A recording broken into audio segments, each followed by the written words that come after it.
From MZ Studios in Dallas, Texas, you're listening to the Tennis Revolution podcast.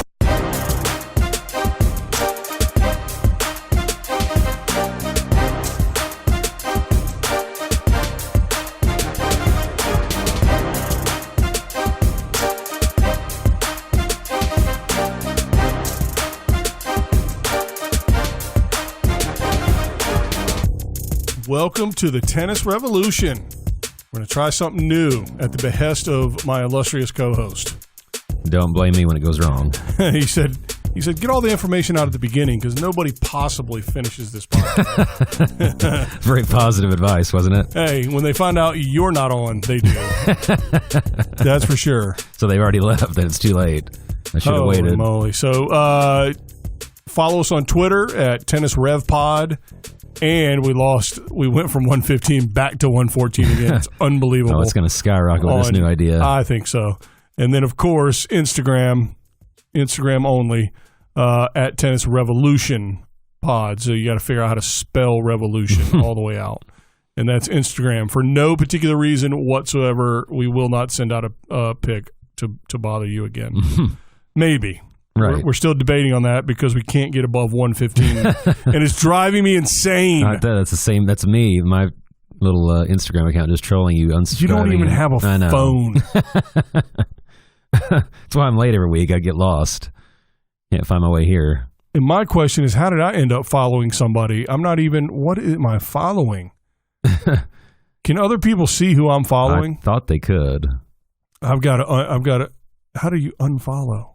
Maybe it was our old follower, Maybe. Who was it? I've already forgotten. The one pro we had for a day. Yeah. So anyway, that's where you can find us on social media.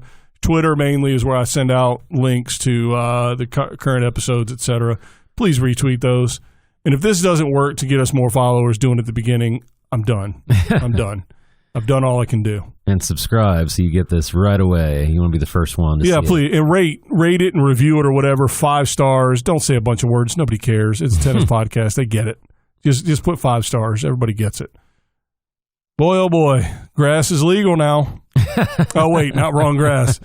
We're in the middle of the grass season, man. And it continues to amaze. In the middle of the 2-week season. So I thought that the men's grass season has been a stroll through the park of old people. Yeah, and I thought, okay, Nadal and Novak must be playing next week because they didn't play this week. And I'm like, well, they can't because next week is the lead up to Wimbledon. So I guess they're just not going to play any grass whatsoever. Yeah, why not? And apparently Novak did that last year and obviously won. So it must not mean that much. He won over the 2 greatest players in the history of the game? I have to say, that one didn't look like the greatest this week, even though he won.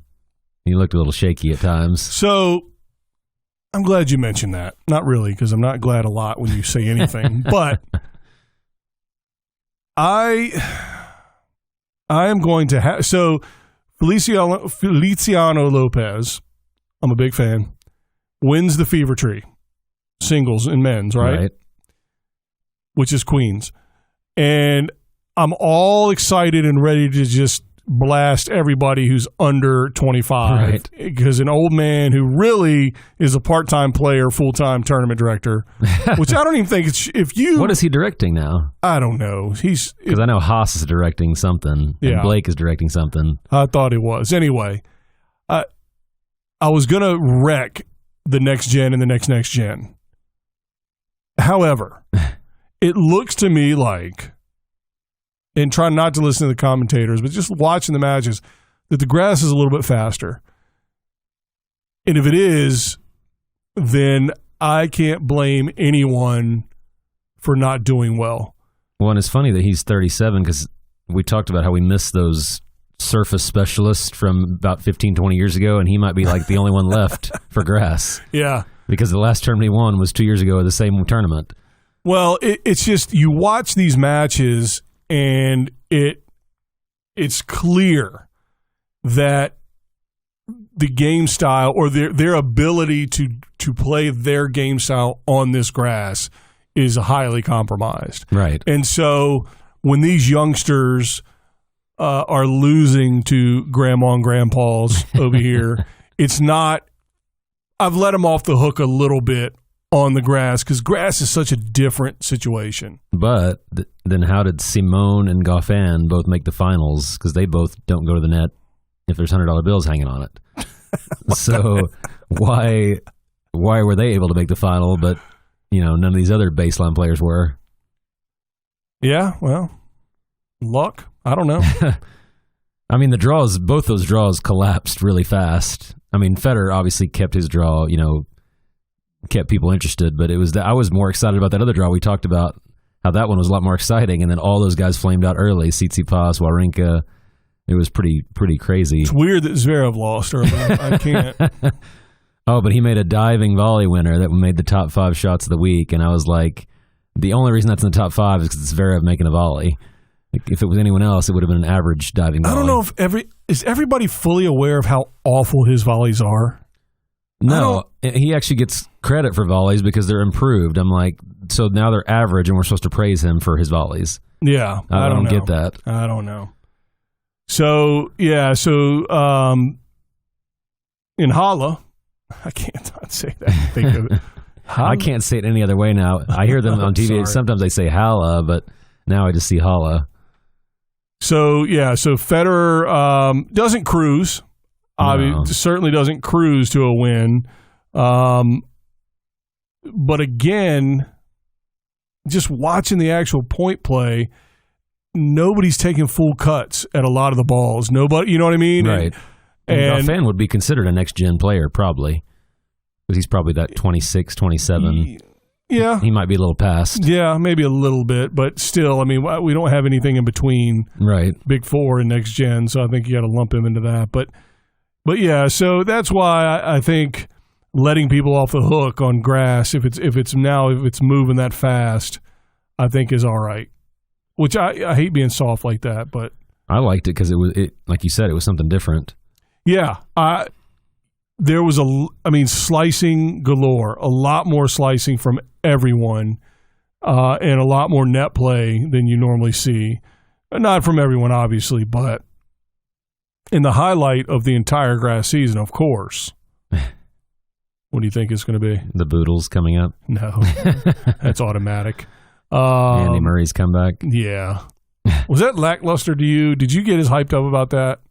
Well, it got hard to get hyped up because every day I was like, oh man, Murray and Lopez must be playing today. And then it was like Monday, they didn't play. Tuesday, they didn't play. Wednesday, they didn't play. And I'm like, how are they playing their first round match on a Thursday? And then I don't think they played on Friday because they had to play 2 matches Saturday. It was like I couldn't keep up with when they were playing. By the time they were playing, it was like they were done. Yeah. So that was, it was cool when I did see them, but I felt like I saw them so little. I couldn't really get into it. Yeah. That did make it more impressive on their part, but but you know what? It's funny because they play the 1 seed right out of the gate, and then you're like, oh yeah, they're playing no. That's what you've always talked about. Oh wait, oh yeah, they're playing 10-point breaker. So it's fluky to begin with. So in response to your point, I can't take credit for my stance on how bad doubles is because nobody ever plays it, and then they come in and beat them because it's such a fluky system that no ad and 10-point breaker is just blah. Well, and grass is already the most volatile. So that's why, if you just snapped your fingers and all these results were on a hard court, you're like, yeah, okay, now some things are coming clear. But I just think grass is so short and different, and nobody can really fully play their games out there except maybe Ash Barty. Well, it also kind of sucks because I don't think Murray, I know for a fact Murray's not playing with Lopez in the next 2 tournaments, this week or at Wimbledon.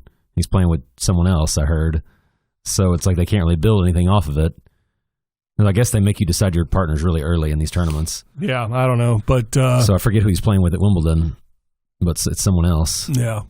Listen, here's the bottom line. If I believe my nonsense, which is weakest air and all that, then I should want, with every fiber of my being, for somebody like Murray, who's part of the Big Four, to come back. Right. Anything to add depth to this situation, it's got to stop at some point. It's got to end. It's got to end.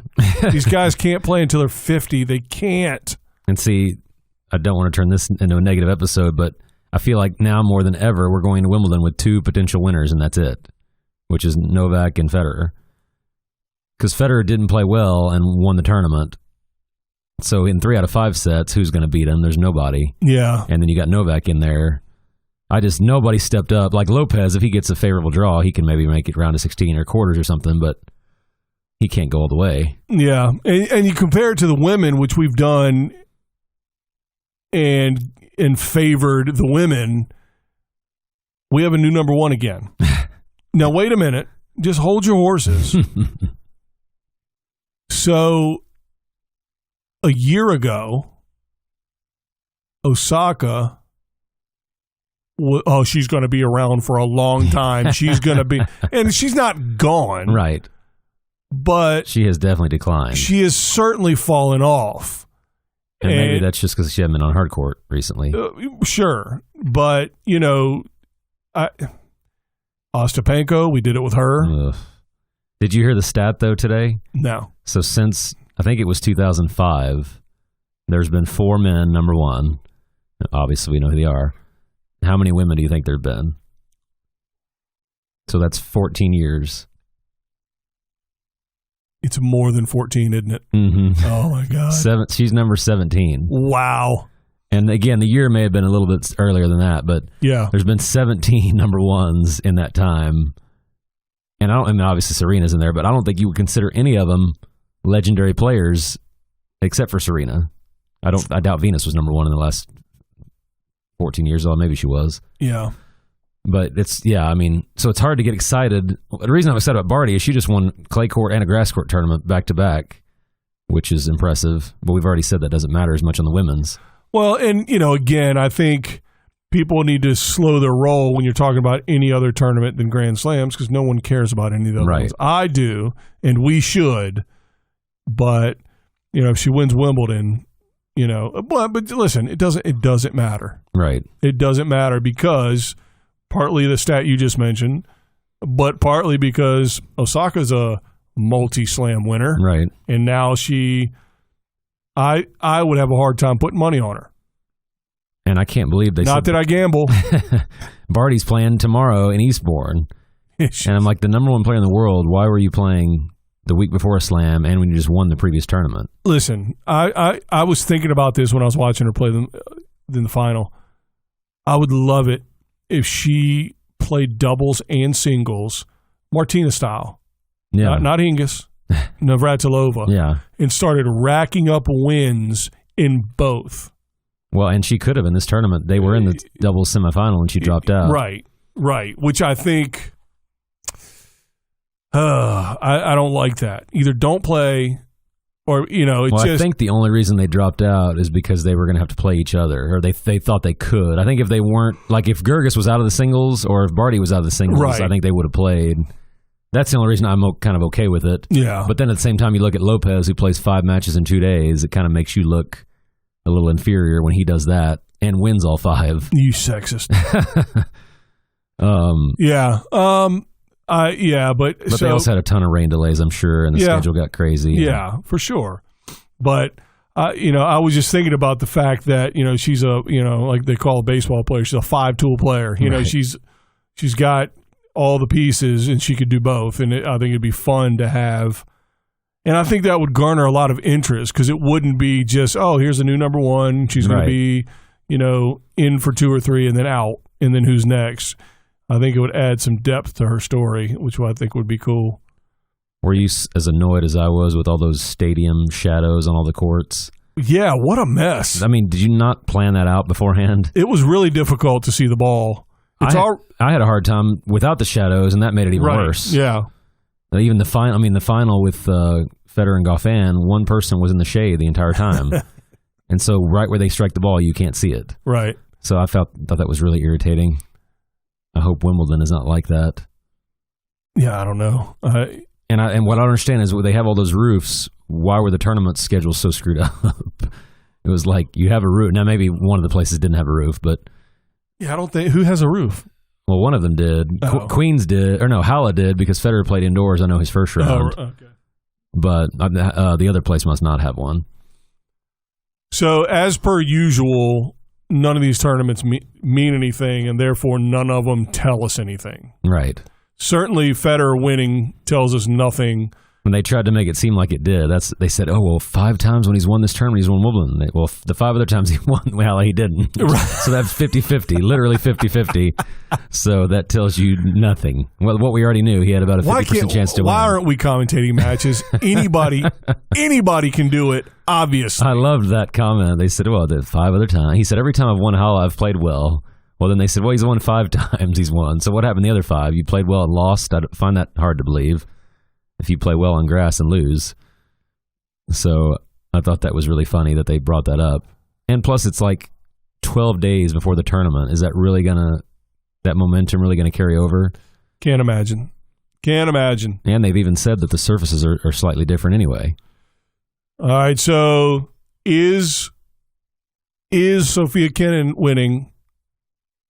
It's your girl. Is it, any indicator of anything in the future? I mean, she's winning. It's better than not winning. Oh, yeah. I mean, I think it has to mean something because she's still young. And she beat Bencic. I mean, that's not nothing. That match was a train wreck just in terms of they both threw their rackets. They both fired balls into the crowd. I don't know if you saw any of it, but Kenin saved 3 match points. And then Bencic just was going crazy. So I think in terms of that, I mean, I'll put it this way. It wasn't a impressive win in terms of, she really beat down this top player because she was 1 point from losing. But at the same time, the fact that she was able to battle to 3 sets and win in spite of all that is impressive. Right. But yeah, I don't know what to think about her. I don't know if I see her as a top 10 or a top 5. It's like you said, it's just so much, there's so much short-term success for these players and they disappear. You don't know what to think. Right. I mean, all these American blondes remind me of Melanie Oudin. Yeah. The talk of the town for about 15 minutes. Right. Gone. Yeah, but the thing about her, though, is she just, I mean, maybe I'm wrong, maybe I'm misremembering, but for sure, I feel like she had one really good tournament. Yeah. And that was it. But she probably did do well in a couple U.S. Open Series tournaments. Like these girls, like Anna Samova did something on a clay court and a grass court, and Kenin's done something a little more extended periods of time. Right. So hopefully that's better. But yeah, that's what we do here. We hype up players, and that's probably part of the reason. Not they just collapse. here. I mean, it's every. I mean, Osaka's true. I mean, she's Floridian, Haitian, and Japanese, so I don't know if it counts or not. But it's just Tennis Channel commentariat. Right. It's that group just losing their mind every time anybody wins a point. Did you see that forehand? That might be the next big thing. There's only one player under 20 or 20 or under that I would say is a sure thing to be a star, and that's Felix, in my opinion. Man. All the other ones are debatable. He's got some issues, though. Well, I know. That's why I say he's the next, because he has a lot of stuff he can still improve, and get a lot better. But one of them's tough, and that's the neck up. That's a tough, that's a mysterious, nut to crack. And he deals with that. So I don't know. It is funny, that I mean, I'm surprised how well he did in this tournament. Well, Tsitsipas certainly seems to think he's going to be a star. Did you hear his comments? What did he say? He said, "I should never beat this guy. He's saying stuff like he's way better than me, and I'll never beat him again or something." Well, and see, I didn't list him because I already consider him a star.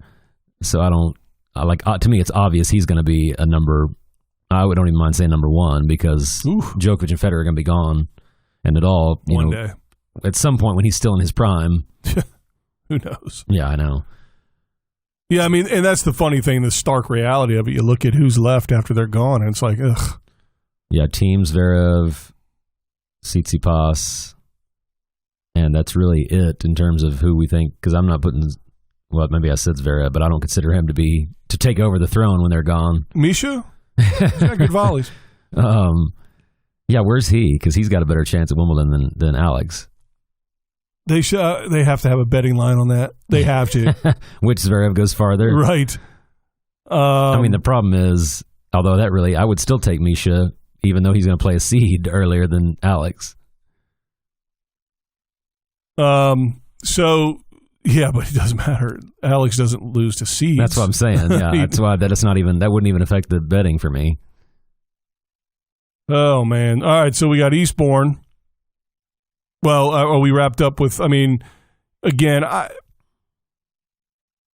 I'm excited about grass because it seems to be affecting their play. Right, we got what we wanted to some degree. Exactly, a little bit. Now, again, I don't know what machines they use to, calibrate the. Oh yeah, what was that they called that? The court pace, and they only used it for like one tournament, but it was the court pace index or something. More nonsense. I don't know. And they got rid of it already. So it seems to me that these courts are playing more like grass courts, which we're happy about, which lends itself to a little bit sloppier tennis if you're not coming in. But I have also seemingly seen a marked increase in volleying. Right. Hopefully. It seems like it. I hope I'm right because that's more fun on this surface. And I think they're starting to figure out, oh, wait a second. We can actually do this on grass. Right. Oh. And, you're right. I mean, Goffin, maybe, I don't know. I mean, he's just, he's not a bad player. It's not like he's terrible. Well, and they could have beaten, fellow baseliners on the way there. So if nobody's coming to the net, somebody's got to win. Because Federer took out Herbert, who's one of the only net players there probably was in the draw. Big server and net player. Yeah, but he's, again, that's that double singles nonsense.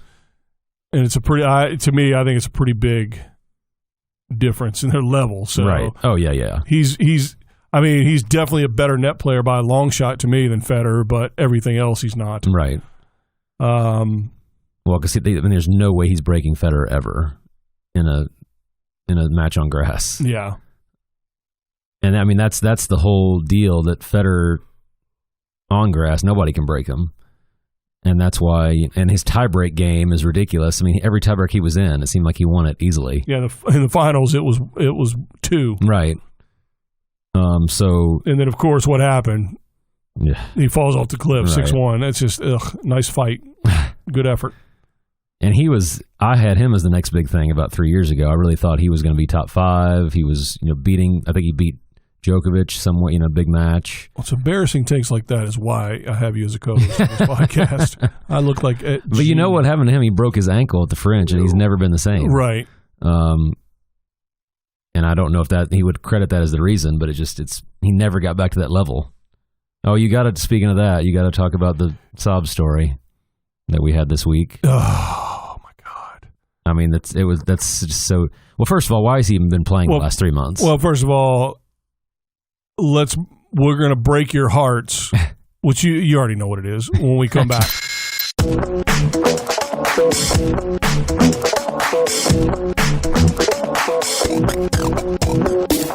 It's time to join the revolution. Go to our website, tennisrevolutionpodcast.com, to get the latest episodes, email us your questions and comments, or give us show ideas.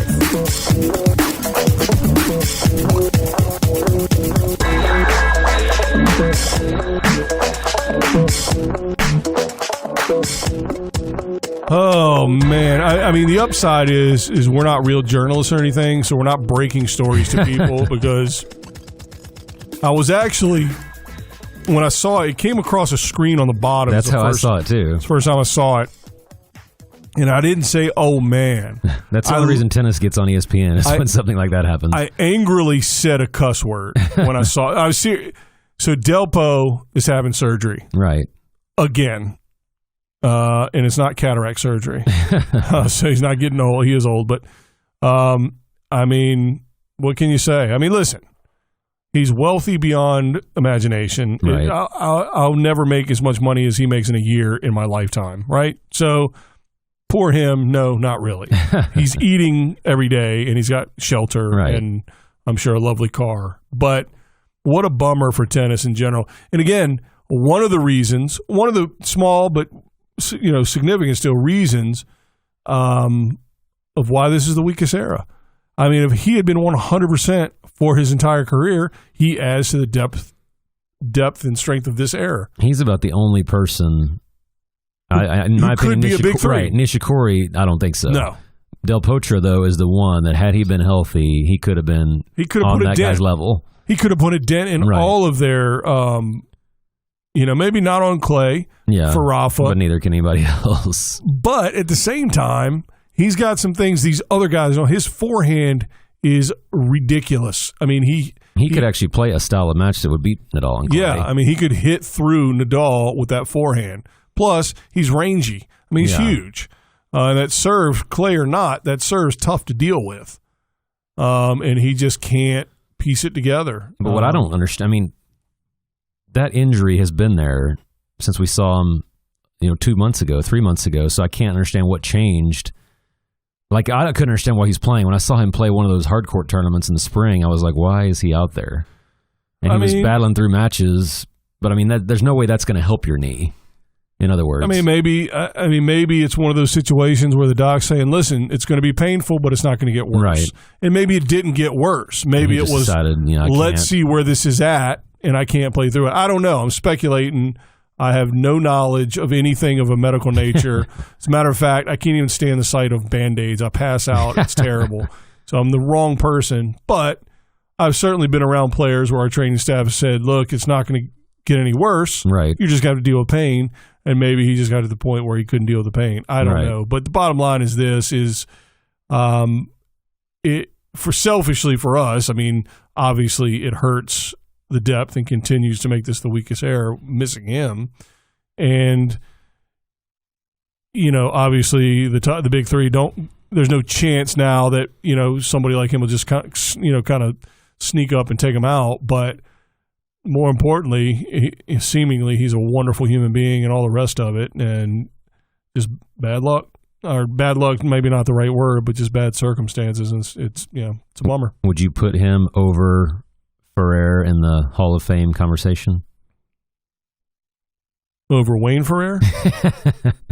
Because I'm pretty sure you declined Ferrer. Oh, yeah. But Del Potro's got one, but only one. God. We said we have to take Wawrinka because he's just not many other people to choose from. So with Delpo, the tricky part is his career is an optical illusion.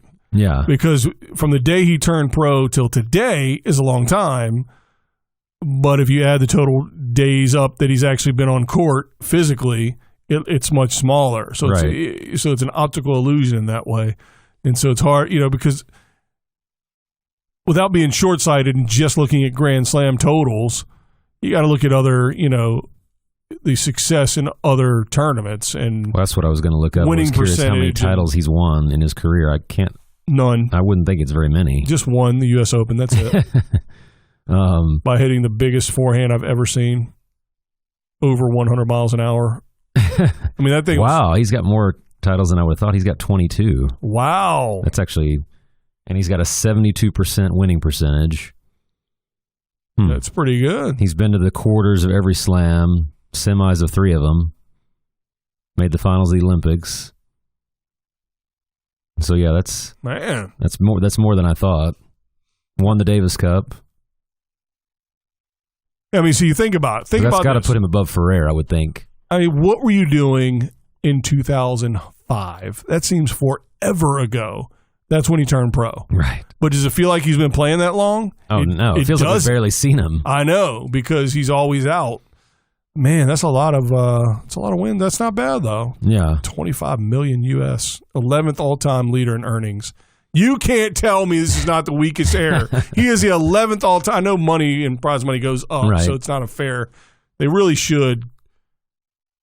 I don't know how they do that, but they calculate it based on today's dollars or something. But we're going to have Wimbledon without him, without Isner, presumably. Who? Or a not healthy Isner. And then Anderson just came back, so you got 2 of last year's semifinalists. Well, I saw Isner yesterday. In person, yeah. Yep. Yeah, so that, I've heard a few people say that, so that makes me he was hitting doubt that he's playing. Oh, he was hitting, okay. At SMU's courts. Well, that's something. Yeah. So maybe he is going to Europe soon. I don't know. I was recruiting at a showcase over there, and were you recruiting him said, since he's not on the tour anymore? You got any eligibility left? He doesn't. No. But that's actually, now that I'm thinking about it, that would probably lead me to believe he's not playing in Wimbledon if he's hitting on a hard court in Dallas. if I'd had my Zoom H4n Pro with my mics, but I got to buy a new mic. Was he hitting with Jack Sock? That was a joke, but they actually do hit at SMU. Oh, goodness. What if everyone was asking him for an autograph and no one knew who Jack Sock was? If Jack Sock's in town, he might come beat me up. I don't like that at one bit. But no, I mean, you think about Tua last year, semifinal is not there. Del Potro not there. And Nadal needs to make the second week for this tournament to have star power. Nadal and Tsitsipas really both. Otherwise, listen, I don't want to harp on the fact that the women's situation is better than the men's. And I want to be honest about it. I do think the women might be spinning out of control. If we get another couple number ones in the next 6 months, I might have to go backwards on my – it's the worst of both worlds. Right. The men have 2 or 3 players that can do anything, and the women don't have any. So, therefore, everybody can do anything. Well, and I talked to someone today, and I think he feels the way we all feel. He goes, I love Federer and Nadal, but I've seen enough of that. And I think that's where we all are. Well, but see, I understand what you're saying, and yes, there's some of that, but that's almost trivializing the actual argument, the depth of where that comes from. Right. Because what it really comes from is they're making a mockery of the ATP Tour. Right. Is it legit or not? Is it because they're playing a bunch of boys 12s? I mean, right. Obviously not literally. Because I'm not just sick. Like, I'm sick of the Patriots. Yeah. I am sick of them winning. But it's not like they just steamroll everybody. They don't. Right. A handful of their Super Bowls they won were by an inch of a kick going through at the last second. You can't, or Seattle making an awful decision on passing when they're on the goal line when they have one of the best short yardage backs ever. Right. And so it's like, okay, all these other teams, not the teams in their division, Miami and Buffalo, they're horrendous. They're awful. And the Jets, that is the weakest area. That's like the ATP Tour. Yes. But the rest of the league has real teams and everything. And it's not like they go undefeated every year. Right. Although they almost did once, but lost. And so that restores faith. The way those games go through, it restores faith in the, and this is not a bad word, in the parity of the NFL. Well, it's like when they get to the divisional playoffs and you look at Vegas odds, I know that's not everything, but right. The Patriots might be 3-1. Well, some other team's going to be 4-1. Some other team's going to be 5-1. Or Patriots may not even be first, Right. But like when Federer got to the semis as the quarters of Hala, we knew the turn was over. 47-1. Or 1-47. Or whatever. I don't know how odds work. Because I don't gamble. I'm an NCAA coach and I'm prohibited. But it's like you said, it's when you know the outcome of anything, I mean, tell somebody the ending of a movie, do they want to go see it? And I feel like that's where we're at. Yeah, but it could still be a wonderful story with great character development and a wonderful plot line. It's just ruined for you. There's a difference between that and watching the same old, dry movie because not only because you know how it's going to end, but you know exactly how it's going to play out. And, the Patriots have been dominant, but they're dominant over an relatively equal field. Right. The big three have been dominant over a pitiful field. Pitiful might be too strong. Yeah. So the other side of that is you have the women who seem to be taking parity to a whole new level. Right. And with Queen Bee out, it's just a free-for-all. Well, it's I think they need to stop advertising at the start of every tournament that these 6 women can be number 1 at the end of the tournament. Because to me, that devalues number 1. We've already devalued it with 17 in 14 years. But it makes it seem like all you got to do is win one tournament, you're the best player in the world, because that's how crappy everybody is. Yeah. And it's not. Well, again, it's how close they are. Right. I know. And what does that mean? The way they phrase it. Well, no, but we don't know what that means. Right. Now, I do think watching somebody like Ash Barty, she becomes number 1 playing the way she's played. Now, Osaka became number one playing the way she played, and guess what? It was a high level. Right. Now she's not at a high level. Yeah. So Ash Barty also became number one, partly by playing at a high level, but also the former number one not being at a high level. You can't tell me Ash Barty would be number one if Osaka was 15, 20% better than she is, closer to what she was at her peak she a year ago. Made the quarters or semis of a tournament since the Australian. Yeah. Probably. I mean, so, you know, now we're in danger on the women's side of the inverse of what's going on in the men. I still would, because it's not like everybody's bad.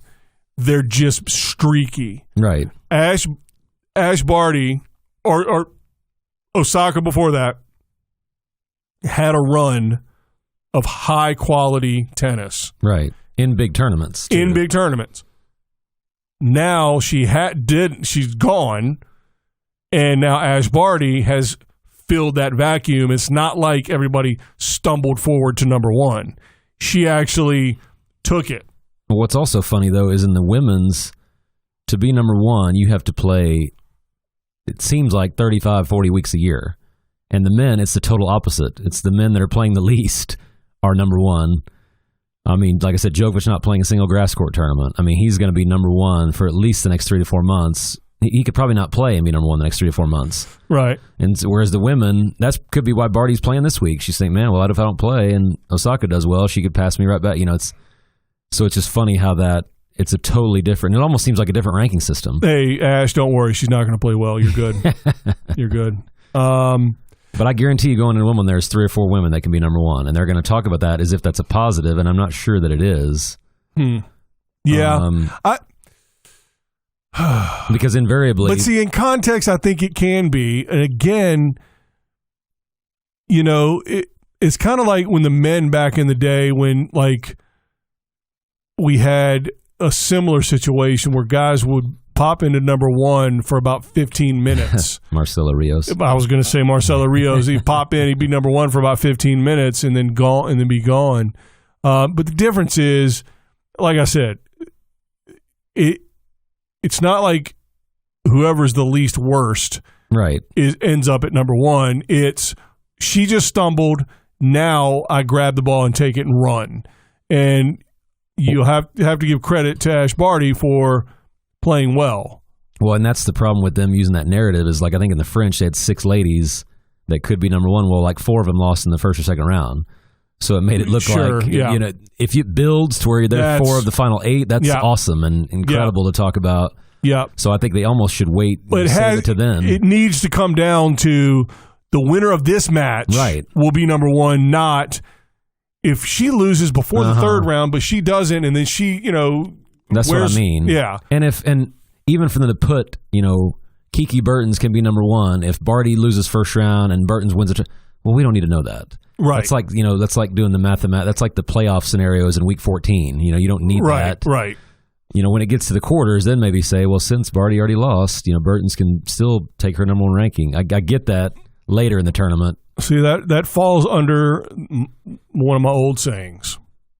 Everything you say should be true, but you shouldn't say everything that's true. There you go. So that's brilliant, isn't it?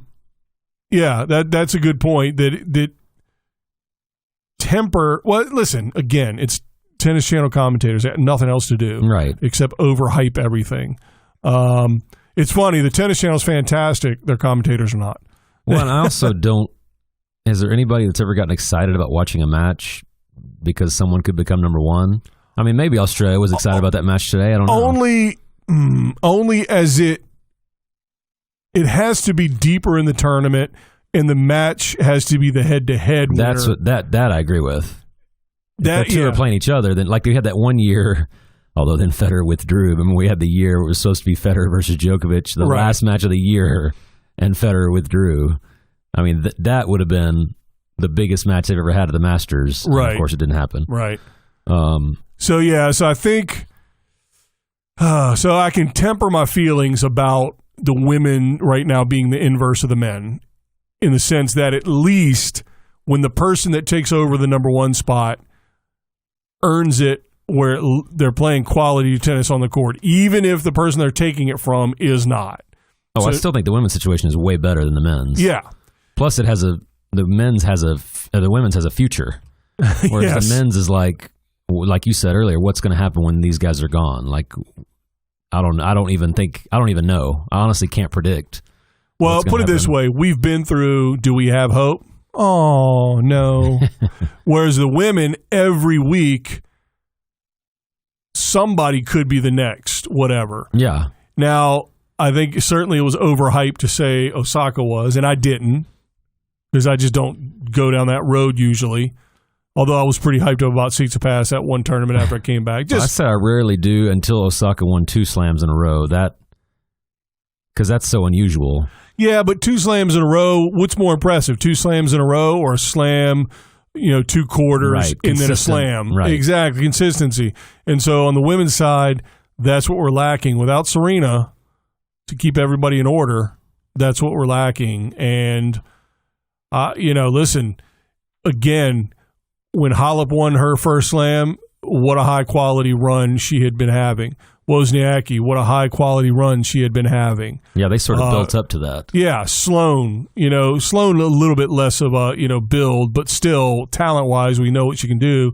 And she had a great run at the U.S. Open. And at least we have that. At least we have the winner of the tournament / the taker over of number one. Right. They take it over with quality. Yeah. So it's still she didn't have to wrestle it away from Osaka because Osaka wasn't there. Well, and that's what you're kind of referencing is when it was how bad it was when Serena was number one, but then she'd get passed by somebody, just because Serena played 15 tournaments and that girl played 30. Right. And she made the quarters every week and she's number one in the world. So luckily we don't have that anymore. The one, like you said, the ones that are number one are at least kind of earning it. Yeah. And, again, you hate to write Serena off, but it's getting to that point. To me, that's more of the story than all these different number ones. It's like, is it over? Is it over? Her and Sharapova was out there, and you said you have no faith in her. She's finished. But she got smoked in the match that she lost. But yeah, not seeing Serena out there at all. I feel like we're reaching the end, and I feel dumb saying it because we've said it for so many years, but I feel like we're reaching the end. I think, honestly, what's driving Serena is the fact that Venus is still out there competing. Maybe. And she's 2 or 3 years older. Yeah. She was incredible this week, even though she didn't win. I know. That was. She's the best, man. That was the best to watch. She's the best.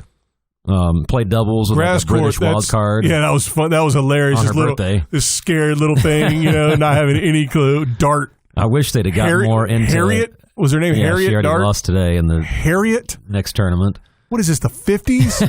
Harriet? Is that Still her name? England, yeah. Good point. Oh, hello. But, so I'm sure she'll get a wild card at Wimbledon. But they didn't get into how that tournament came about. They could have made Venus look even better. They could have said, Venus asked, who the best up-and-coming British junior is, and we put them together, and they went and practiced yesterday. And maybe they did. I didn't watch all that match, but maybe they did get into that some. But I thought that was such an odd pairing that I wanted to know the details of that. Yeah, Tennis doesn't do the human interest stories at all. Like, if you watch any other competition or sport, they get into the human interest, and tennis never does that. I don't understand why. Because there's too many players in too short a span of time. Do you do, these in-depth pieces and then the person loses first round on every one of them? Right. And then, or do you do one on the players you think are going to make it deep, but then nobody cares because we've seen them for 50 years in a row. Right. As in the, Federers and the Djokovic. So yeah. Yeah, I don't need to see a historical intro on Federer because you've probably seen all that before. Yeah, the only next thing I need to see for Federer is a retirement party. Oh, so he's at 102. Is he getting to 109? So we did the math. Since the start of 2016, he has won 3.7 tournaments a year. Well, how the hell you win a 0.7? But he's good. He's good. We've always said he's good. That would mean he would have to play till the end, or basically till the U.S. Open of 2021. Oh, he's definitely doing that. And still at the same level. Yeah. So you think he's getting 7 more? 7 would be a tie. He'd have to get 8 to break the record. Yeah. I mean, the thing is, he could do it by playing a bunch of 250s or even 500s. Which seemingly is worse, but if he would have won those 7 or 8 years ago, right, and he got to 8 all of a sudden and then started winning 500s and then, whatever, then we wouldn't be having that discussion. So, but it is almost sandbagging, kind of run around, the world playing a bunch of Dubais and stuff.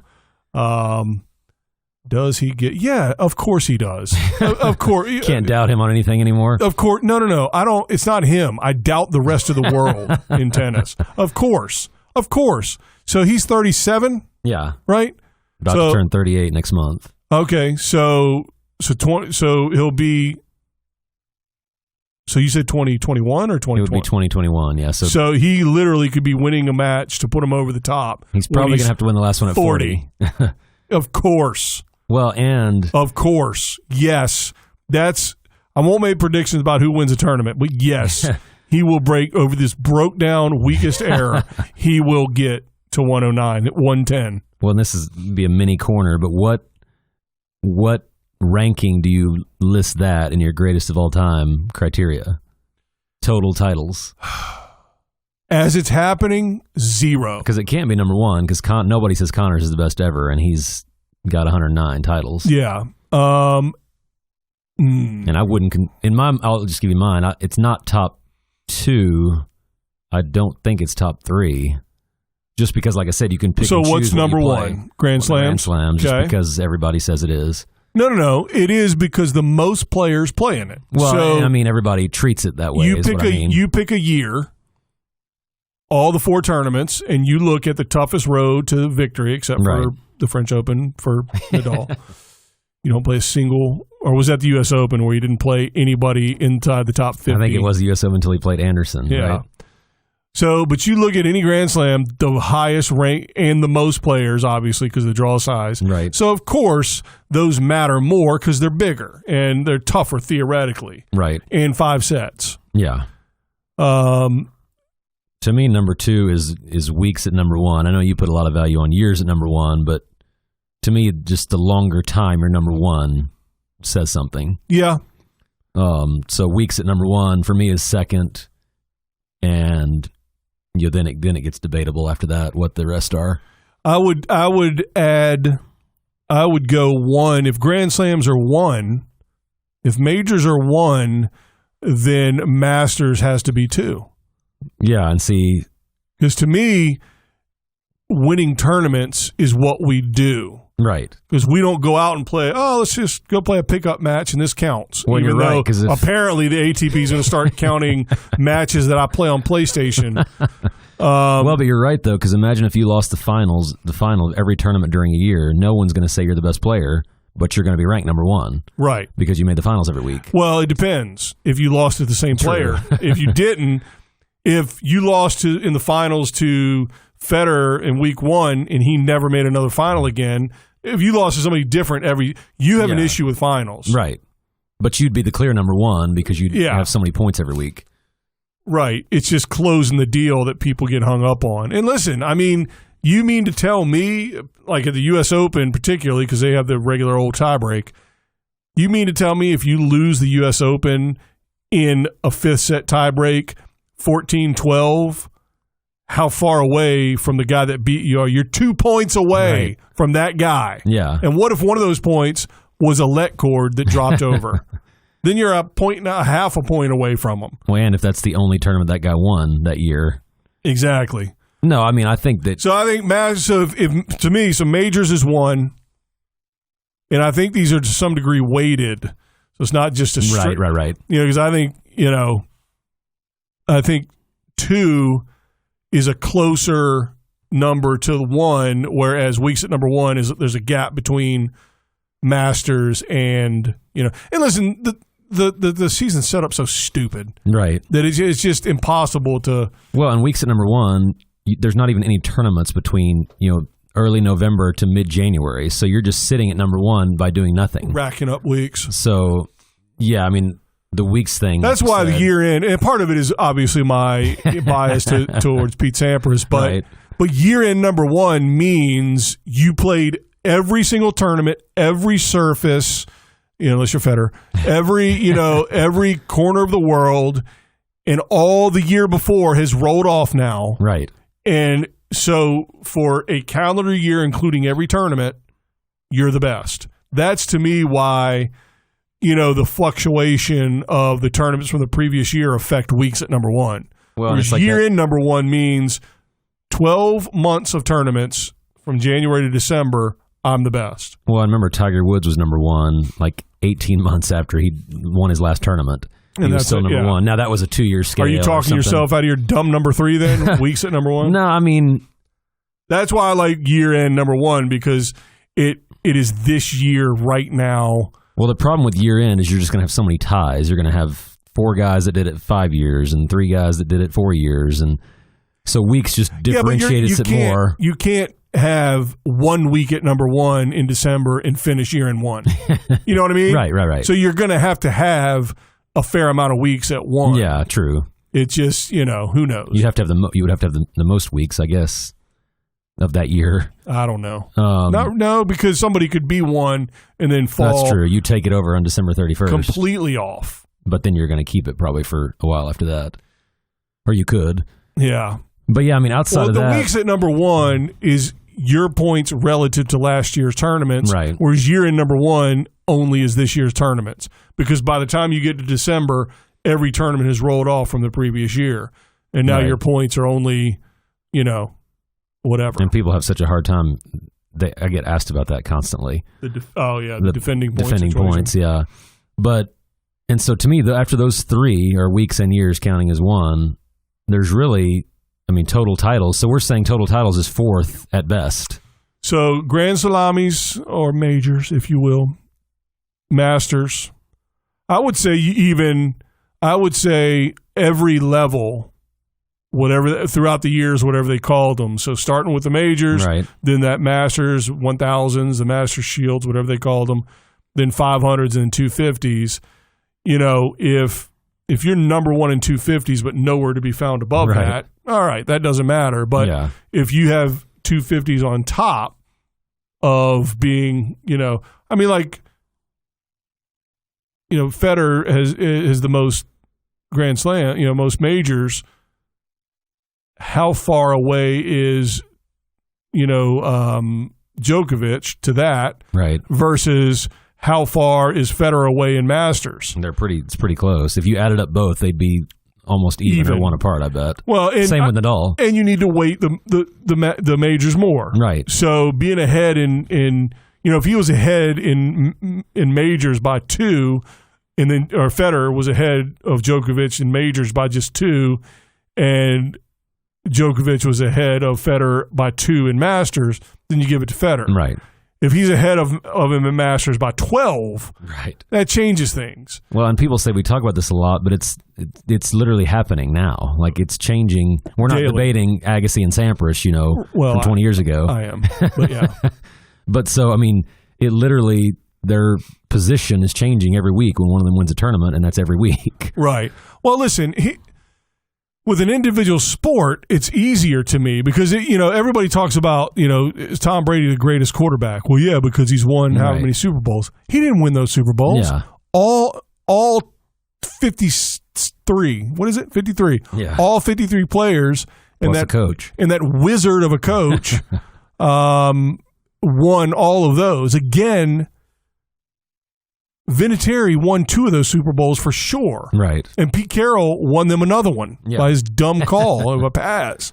So there's 3 Super Bowls that Brady did not win, himself. Well, I wouldn't say he won the one when they were up 28-3 or down 28-3. Well, and Atlanta blew it. Put this like the Steelers. The first Super Bowl the Steelers stole from Seattle. What awful. That was a whole thing was awful. Ben Roethlisberger played awful. Yeah. The Steelers won in spite of Ben Roethlisberger. And then when he retires, they're going to say, well, and same with Manning's second one with Denver. Right. He was terrible. Right, the defense was just and when they retire, it's going to be 3-time Super Bowl champion or 2-time whatever. But with tennis, 12-time with Tom Brady. The beautiful part is wins and losses. So what about just overall win-loss percentage? Yeah, I mean, see, that's the reason I don't value that as much, because you punish people for playing like later in their career. Like counting Michael Jordan's career field goal percentage. Well, he played till he was 41. Obviously his field goal percentage was bad at 41. And Federer, I mean, his percentage is worse now than it was in his prime. Everybody's is. But I think if he plays 5 more years. I'd like to do, seriously, I wish somebody would do the math on that, like year by year. It is slightly lower. It's got to be. Yeah, but slight. Right. So not even to a degree. But listen, when they play a match, they have the same chance to win as lose. Right. So, mathematically, every time they play, I don't know, win-loss percentage to me is the only thing that really skews his is when you skip the entire clay court season for 2 years straight. Right. Then that really changes things. Now you're talking about a surface where you dodged knowing you're not going to do as well. Yeah. And, and the other piece of that you talked about when when he first came back to clay, I think you brought it up, is that, the fact that he is fresh for Wimbledon versus guys in the past that didn't chump out on clay and had to go through clay season, do well, go deep in all those tournaments. They're all tuckered out, and then they have to go play grass. And he had the benefit of just training for grass while they're messing around on the dirt. So right. But I think win-loss percentage needs to be up there. Well, I've got it here. So oh God, he has been above. Well, first of all, in 2017, which is a year and a half ago, he was 92% that year. That year, good yeah. Lord. So the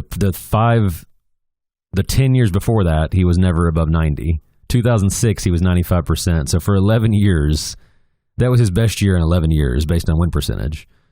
His career is 82%. Yeah, so he's not fading, according to that stat at least. He's been over 80% every year of his career except for twice, not counting like his first starting out, obviously. Since 2002, he's been over 80% every year except for one, which was 2013 when he kind of got injured or whatever. Wow. 2016, too, he was 75%. Well, hey, what are you going to do? This is one of the strongest errors of all time. But so, yeah, I mean, to me, that stat, because of the weakest, like you said, era thing, I don't count that as high because that's more about the quality. I don't know. I guess that's the reason you could count it. But I'm saying I would count that against someone because if you're playing, like when UCLA had won 100 games in a row or whatever. Basketball. Yeah, like I don't count that as impressive because there were 8 other teams or whatever. Right. The one stat that I would not factor in until, let's say you get your top 20 or top 15, then to me you go into the head-to-head. And you've got to factor that in, but you can't do that. Federer and Agassi played twice, and it's got to be. Yeah, but you also can't do that because Agassi was, 35. Well, that's what I mean. And Federer was 12. To me, they have to be within 5 years for you to really factor that in. Yeah, it's just hard to do. But that's always been my argument against Federer when he's got a losing record against his 2 biggest rivals. Yeah, but some of that is counterbalanced by other things, Right. If he ends up with more titles, higher win percentage, more Grand Slams, more Master, I mean, obviously that all matters more. Well, the tricky part is going to be where Djokovic is in all the numbers relative to him to Federer retiring. Right. Because anything he gets after Federer and Nadal retire, nobody's going to take as seriously as what he's he's winning now. I will, just because Federer got a bunch before those guys were there. Exactly. So and not a bunch, but a few. And everything up till the second he retires fully counts. Right. Because he's top 3 in the world for the past 19 years straight. So I don't care about anything anybody says about, well, Federer's not in his prime. How is he not in his prime? I just told you he won 95% of his matches a year and a half ago. Exactly. Well, he skipped clay. Exactly. That was why the win percentage was high. But that's why I don't factor in win percentage. You can choose what you're playing. Like he could play grass only next year and be 100%. He's not guaranteed to win if everybody doesn't suck. Right. So really, the sucky air hurts my argument for win percentage. That's what I mean. That's the other reason I wouldn't want to factor that in. I guess you could weight win percentage. Yeah. Win percentage against top versus 3, top 10. Up against top 10, against top 20, top 50. But who's going to sit around and do that? That would be. I would value wins versus top 10 more than overall win percentage. There you go. Maybe that's it then. Because that's, those are the people that you're competing against year in, year out. And there's no way... We know some of the top 10 right now. Well, yeah, that's true. Yeah, but at least they have some ability, and they're beating the other guys, so there's some level of whatever. I don't know how we got off on that when we're supposed to be talking about grass. And again, we have the lead up, the last 2 tournaments that, only Ash Barty and, whoever else played. Thomas Mooster's still out there playing.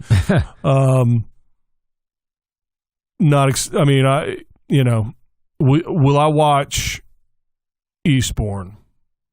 Well, I mean, there are big women playing. Watch it. I do want to see. I want to see Konta continue to at least be in matches and play well, and you know what I mean, right? Because I'd hate for her success to be a blip on the radar. I'd really like to see her do well. Yeah, and so hopefully,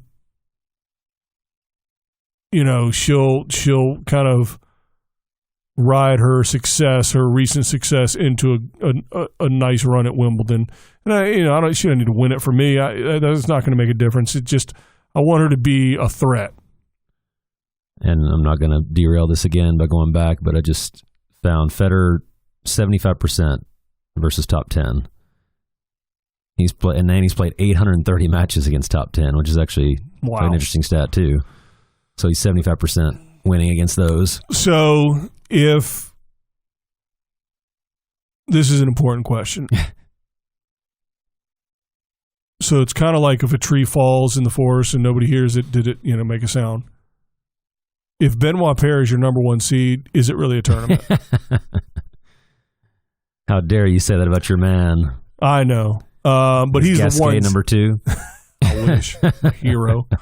No. The grass court specialist, Adrian Manarino, is 2. And by the way, what did I say would happen? He lost early in whichever one he was in, Queens or Halle, after winning the previous week. Why is he not from Italy with that name? Come on, man. You're messing me up. Yeah, it's pretty, And he looks ill now that he's shaved his head. He's low-level draw here. Yeah. Oh, Bernie Tomic. That should be some fireworks. That'll be fun. Kyrgios in there? No. Because he didn't do anything in the first. I was looking forward to seeing him and Felix, but I didn't get to. He's not even fun to watch, man. He's just a baby. I feel the same way about him that I feel about Isner. I like watching him play a top player to see how the top player reacts to it. Yeah. I don't care about seeing him play, some other mid-level player. Right. So on Eastbourne, on the men, you've got the 1 seed Pella, Argentina, big grass court specialist, another grass court specialist, and De Jair or whatever his Do you think that tournament makes money? Just remember, they like tennis in other countries more. Well, and that tournament's been around for decades than they do here. You remember when Navratilova came back and played singles there? Yeah, and won a round. So I think maybe and Murray might be playing doubles again. So that's going to be a draw. I don't care. I think he is. I saw it once, and I'm like, all right, done. You know what I mean? I agree with you. But the people there will care. On TV, we won't care. So on the women's side, Eastbourne, first of all, I demand equal pay for men because Eastbourne, it's a WTA premier. I was going to say the men don't deserve equal pay for this. No, but their total prize money is £745,000, or euros. Is it euros? Yeah, it's euros. Is it now euros? Yeah, it's a euro. I think they just put it in euros because they still use the pound. So 745. Did I say 745? Is that what I said? Yeah.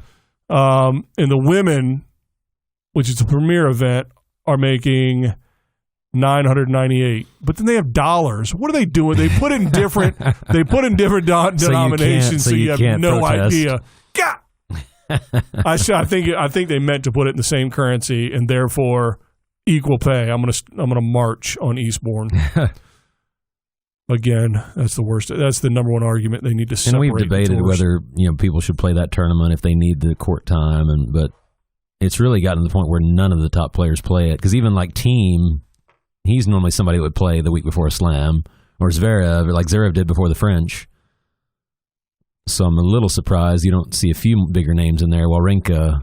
Well, I'm just going to watch Eastbourne women this week, and that's it. I don't even. No, seriously, I won't even care because none of it matters. It doesn't matter. Nobody that is in that tournament will make it to the fourth round of Wimbledon. Right. And so, but Ash Barty, obviously, the 1 seed at Eastbourne women, a threat, of course. Pliskova, the 2. I mean, every woman in this thing could win Wimbledon. When every seeded man... Harriet Dart could win Wimbledon. Every seeded man is a clay court specialist. Oh, man. The women's draw, though, is loaded. You've got Ostapenko, Pliskova, Vondrousova. Well, Ash Barty's like, hey, let's keep this train rolling. Right. Wozniacki's fit to... I mean, they're all essentially playing. Kennan's playing. I mean, that tournament's loaded. Yeah. Bencic is the 10 seed. That tells you how good it is. Yeah, they overshot their prize money. It's a good draw. But, sorry, I just saw some... I don't know.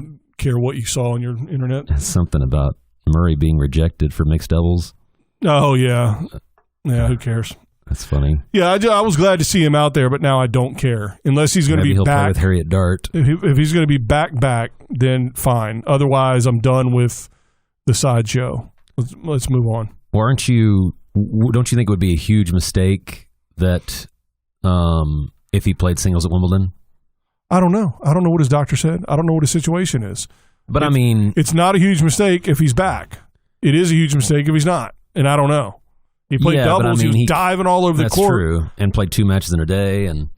But I just mean, even if he was back 100% healthy, he's not ready for 3 out of 5 sets, regardless. So why would you make that your first tournament back? Well, 3 out of 5 sets physically, he could be. I don't know what he's been doing off court. He could have been running his tail off. Right. So I'm not. Who knows what he's doing? But he's got to come back at some point. So you think just wait till hard courts just to kind of... I just think coming back in a slam doesn't make sense. I just like the hard court because it's better footing. You're more sure. Because grass is tricky, man. I would actually say if he comes back and plays singles at Wimbledon, that means he knows it's over and he's just playing it to be done. Ooh, like that's his last match. And he wants to play in front of all his fans. Maybe that's your corner. That should be your corner. Murray gets ready for his last match at Wimbledon. But as of now, I don't think he's playing. I mean, they're holding a spot for him is what I've kept hearing. No, I'm sure they'd bump anybody for him right now. So you have Delpo's spot. But yeah, I don't know. I just don't know why you would do it. Like, I don't see anything to be gained by it. Yeah, I've got no problem waiting. I mean, good for him for, he got to drive down, and play in the grass court tournament. So it's not a big deal. But yeah, I'm with you, man. I have no problem. If it means a more, long-term comeback, then wait until hard courts. Right. 2 out of 3, get into the swing. And then you can kind of figure out if you can do it or not. Yeah. Like, don't go out there in a slam and play a set and retire and, you got everybody hyped up for your comeback and you couldn't even finish a match. Yeah, I hope he can, man. Man, I hope he can come back. Losing him, well, I mean, we haven't lost him. He's been lost. But, on top of Delpo now, and we think he's coming back. And if he doesn't, bummer. Men's tennis is struggling. Do we like Lopez now? Feliciano? Yeah, like I thought he was kind of not likable. Really? Well, I thought I know Verdasco is hated. Yeah. So I kind of lumped those two together, but maybe I shouldn't have. No, I don't know. He seemed real likable in the press post-match. I thought he's awesome. So I didn't know. I don't know any of them. I don't know if I've mentioned this to you, but I don't know any of these people personally. So I don't really care what they do on or off the court outside of murder or rape. I don't care what they say. I don't care products they endorse. I don't care their political views. I don't care. See, I care that they're nice for some reason. I don't. You're weird. I don't. Well, hit a dumb forehand. I want to know if they're nice. I'm fine if they're not nice. I just want to know. Oh. So you can cheer for them. Right. Or not. Jerks. But, like, I think I'm basing Feliciano when he came to Austin, and played Davis Cup, and everybody just said Verdasco was a total jerk, and since they're buddies, but if we're all judged by our friends, then we wouldn't want that. Yeah, or our co-host. So I don't care. We're okay liking him. Listen, he's from a clay court country and plays grass court tennis, so he's already aces in my book. Yeah. So I don't know. Well, what do you think? You think we wrapped up? Because to me, really, grass is wrapped. Yeah. This week doesn't count. Now the women's. I'll be excited to watch the women's. A lot of good matches could come out of that. Yeah, and we'll have Wimbledon. Draws will be out. You think about everything. You think about that women's match. A number of those matches could be previews of deep matches at Wimbledon. Right. Not one single match in the entire grass season, except for Federer playing anyone, is an indicator of anything on the men. Well, I was going to say you might get some random first-round match from this week in the men's that happens again next week, but nothing of consequence. But yeah, the women's, you could see previews of a final, semi, who knows. Which is exciting. Right. And you get to watch that, and then Wimbledon comes along, and you're like, oh, yeah, they just played a week ago, and it was whatever. Right. And it's 2 out of 3, so nothing changes. Whereas the men, it's 2 out of 3, and then you got and then the 3 out of 5 difference. Yeah, and we've debated whether that, any of that should change because. Oh, I don't think so, but I don't care. No. Well, I don't mean that women should play 3 out of 5, but. Oh God, no. It is kind of. It would be anticlimactic to have the same matches potentially, but maybe not. No, I don't think so. Plus, it'll be 2 weeks. It's not the same. It's not the same matches as in the same matches. It just happens to be duplicates of last week. Whereas the men, it's the same matches. Yeah. Every week, forever. I feel like I'm in the twilight zone. And the same outcome. Yeah. If the women could play 10 times and you get 5 and 5. 10 different outcomes. Right. 10 different outcomes between the same 2 players. All right. What else you got? Did you have a corner, or did that was it? I made spoiled it. I got you. So not an official corner, but what ended up being a corner.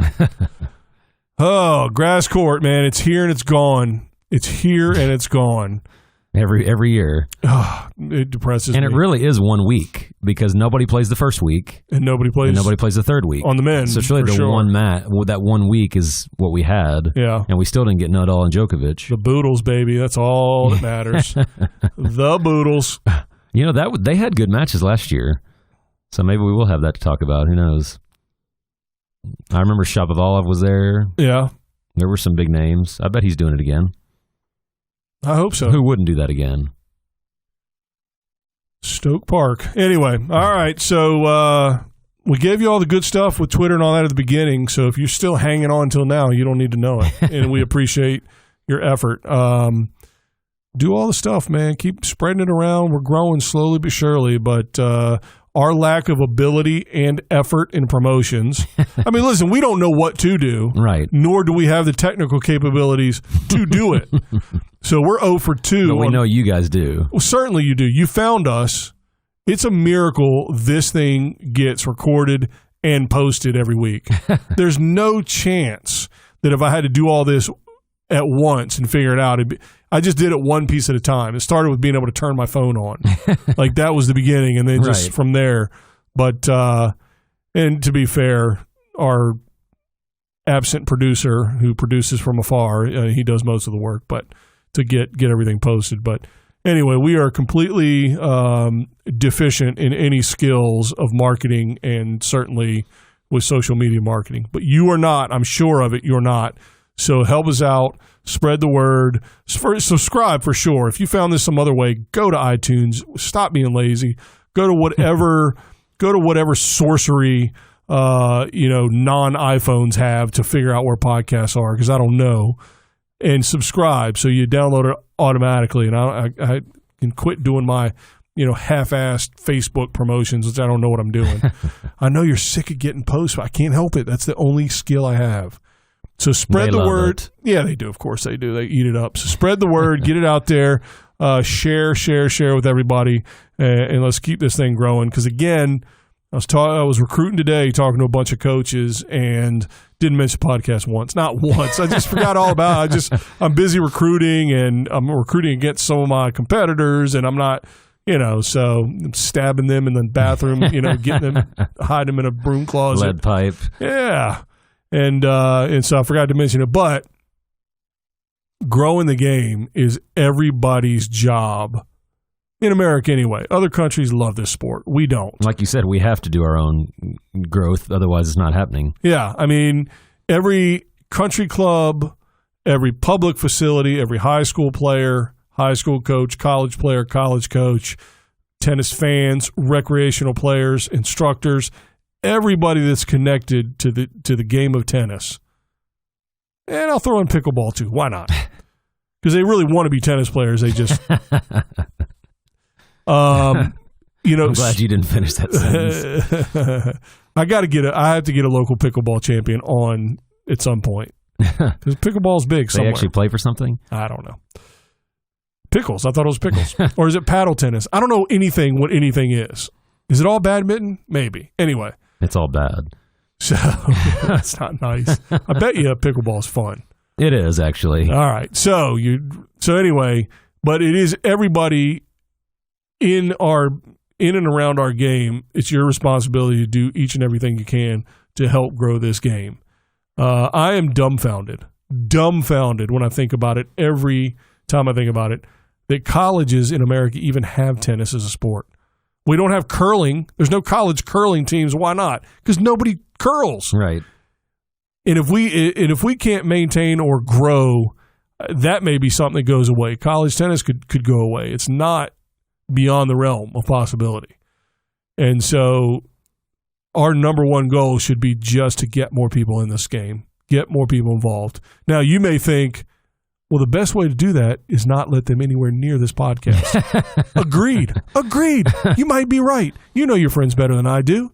But just maybe, on the off chance, that this could bring people in and galvanize their love for this game. It's possible.